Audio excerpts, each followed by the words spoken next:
മമ്പാട് എളമ്പുഴയിൽ പട്ടാപകൽ പുലിയെ കണ്ടതോടെ ജനങ്ങൾ ഭീതിയിലായിരിക്കുകയാണ്. എളമ്പുഴ സ്വദേശിയായ ബിനേഷാണ് പുലിയെ ആദ്യം കണ്ടത്. ഇദ്ദേഹത്തിന്റെ മൊബൈലിൽ ദൃശ്യങ്ങൾ പകർത്തി. ഗ്രാമപഞ്ചായത്ത് പ്രസിഡന്റിന്റെ വീടിന് സമീപമാണ് പുലിയെ കണ്ട പ്രദേശം. വിവരമറിഞ്ഞതിനെ തുടർന്ന് എടക്കോട് വനം വകുപ്പ് അധികൃതർ സ്ഥലത്തെത്തി പ്രാഥമിക പരിശോധന നടത്തി. എന്നാൽ പുലിയെ കണ്ടതായി പറയുന്ന ദൃശ്യങ്ങൾ വ്യക്തമല്ലാത്തതിനാൽ അത് പുലിയാണോ എന്നുറപ്പിക്കാൻ കഴിയില്ലെന്ന് വനം വകുപ്പ് ഉദ്യോഗസ്ഥർ അറിയിച്ചു. പുലിയെ കണ്ടെന്ന സംശയത്തിൽ പ്രദേശത്ത് വനം വകുപ്പ് ഉദ്യോഗസ്ഥർ വിശദമായ പരിശോധന നടത്തുകയാണ്.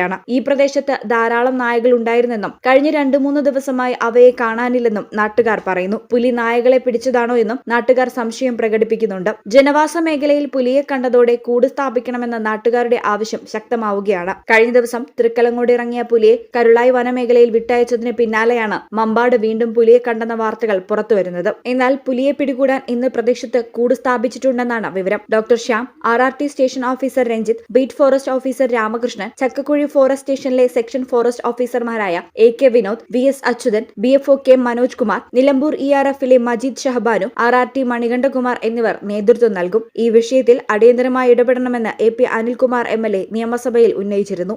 ഈ channel Mambad. Nadakkavil hospital academy of paramedical sciences, Nadakkavil hospital building, Valanchery, Malappuram. Phone number 04942084 010 7034 07 1111.